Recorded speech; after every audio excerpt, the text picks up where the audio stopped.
كل راجل محترم وكل ست محترمه تتفرج على الفيديو ده للاخر وتقول لي رايها في الكلمتين اللي انا هقولهم دول. انا بالاخص انا بتكلم على الست المصريه. انا عايز الست المصريه دي احسن واحده في الدنيا. ليه الستات المصريين ومش كلهم الا من رحم ربي ليه عايزين يطلعوا صوره الست المصريه وحشه؟ ليه عايزين يطلعوا صوره المصريه ان هي شحاته وبتتسول والكلام ده؟ اتفرجوا على الفيديو للاخر وشوفوا انا اقصد ايه. السلام عليكم. السلام عليكم. انا عايز اقول لكم كلمتين بقى وفهموهم زي ما تفهموهم. هو ايه اللي حصل اليومين دول والدنيا مقلوبة؟ كل ما نقلب كده ونطلع كده نلاقي 50 فيديو لستات مصر. هو ايه اللي حصل؟ ايه الموضة اللي طالعين فيها جديدة دي؟ كل واحدة ايه يا جماعة يا جبارين الخواطر، اخواتنا السعوديين انتوا فين؟ احنا مش عارفين نعيش من غيركم. انتوا كنتوا الاول بتخشوا لنا وترمونا وعايشين من خيركم، دلوقتي انتوا ما بقيتوش تخشوا وما بقيتوش تعملوا الكلام ده. ايه ده؟ ايه اللي حصل ده؟ هو في ايه؟ انتوا بتغنوا ونفس نفس الاغنيه كله عمال يغنيها وكله عمال يعمل نفس الفيديو. انتوا تعرفوش ان انتوا بتخلوا صوره الست المصريه مهانه بتتهان؟ هو ايه ده؟ هو اللي بيرزقك الدعم ولا ربنا؟ انتوا ليه كلكم نسيتوا ربنا؟ انتوا ليه كلكم بقيتوا تفكروا في الداعمين وبتفكروا في السعوديين، اخواتنا السعوديين اخواتنا السعوديين، ونسيتوا ان في اللي خلق السعوديين واللي خلق الداعمين ربنا الرزاق. ايه ده يا جدعان؟ ده ايه ده اللي وصلنا له؟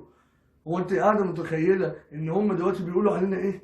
بيقولوا علينا شحاتين وبيقولوا علينا متسولين وبيقولوا علينا قاعدين مستنيين اللقمه منهم. ايه ده؟ وما انت كنت عايشه ازاي انت وهي قبل ما يخترعوا حاجه اسمها تيك توك مثلا؟ انا مش فاهم.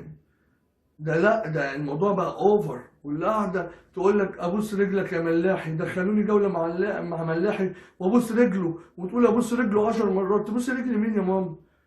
واحد ملاحي ده مع احترامي لاي حد بدون ذكر اسماء اقسم بالله، معلش انا يعني الواحد ما يسلمش عليه. يعني ملاحي ايه؟ ربك اللي اختار واحد يبقى زي ملاحي، ربك اللي اختار واحد يبقى زي مداهم وزي شاكر وزي الناس ديت ما بترميش حاجه من جيبها. الناس دي لما بتيجي تدخلك جوله او بتدخلك حمله في الخير ما بترميش حاجه من جيبها.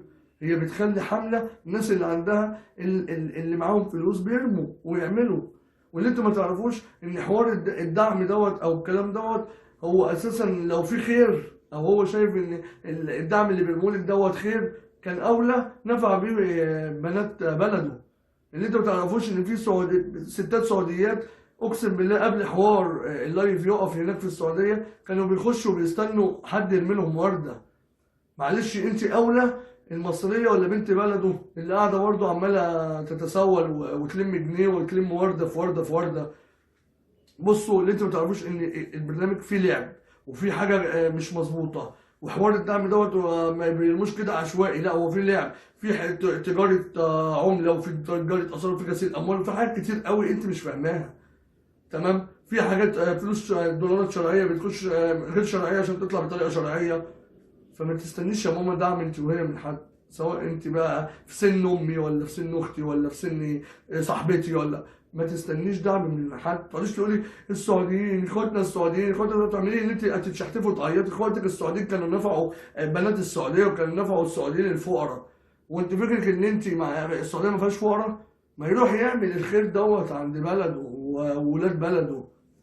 بيبقى ليهم اجواء شخصيه وبيخشوا عند حريم وتعالي سناب وتعالي نيله وسودا الا من رحم ربي. مش كل الناس كده، بس برضو كله تعالى ادعمك وارمي لك كل يوم حوت وارمي لك كل يوم اسد في مقابل طبعا، مش لله وللوطن، مش حبا فيك ولا حبا في عياطك اللي انت عماله تعيطيه.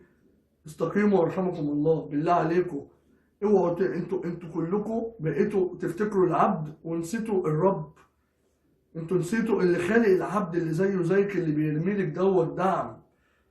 يعني خلاص وتطلعوا تعيطوا والجستات منع الدخول وقاعدين وما عندناش حد في اللايف واللايف بتاعنا واقع واللايف واحد واثنين وبيروحوا لناس معينه ومش ناس معينه. يا ستي دي بتاعت ربنا.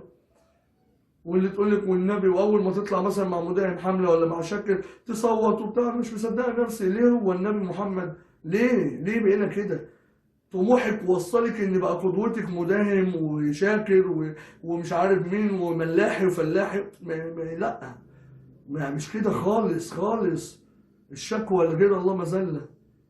يعني بصي، لما تعوزي الرزق قولي يا رب، قولي يا رب وارفعي ايدك لرب العالمين. في ثواني قادر ربنا زي ما اختار مداهم وزي ما اختار شاكر وزي ما اختار ملاحي وزي ما اختار الناس ديت، تمام، في ثواني ممكن ينزلهم سبع ارض تاني. وبعدين دي حاجات بصي ملاقي الناس دي كانت عندهم برضو الاول واحد في اللايف واثنين في اللايف و10، بس ربك اختار زي ما بيختار الممثله الفلانيه والرقاصه الفلانيه، ربنا بيختار. وفي السماء رزقكم وما توعدون. ومعلش انا اسف ان انا طولت عليكم، بس فهموا الكلمتين وخدوهم، ان انا مش قصدي ان انا اجرحكم او ان انا اجي عليكم، بس انا عايز ان انت يبقى يعني ايه، ما يقولش عليكم متسولين، لان دلوقتي بقى بيقولوا ايه، بيجمعوا بقى المصريين بقوا متسولين، المصريين بقوا شحاتين. ليه تظلمي واحده بنت حلال زيك برضو او ظروفها اسوأ منك وما بتطلعش تعمل زي كده، بتطلع في لايفها بأدبها وباحترامها، تقعد تلعب مع اصحابها او وربنا اللي بيبعت لها رزقها. ولو ما حدش جاله رزق مثلا في يوم، ما بيطلعوش يعيطوا ويعملوا كده ويقعدوا يصوتوا ويعملوا اللي انت بتعمليه ده، انت وهي وهي وهي وعشرين هي. ربنا يرحمنا برحمته الواسعة، وكل سنة وانتم طيبين بمناسبة شهر رمضان الكريم. وآسف إن الكلام ممكن يزعل حد، بس والله هي دي الحقيقة. السلام عليكم.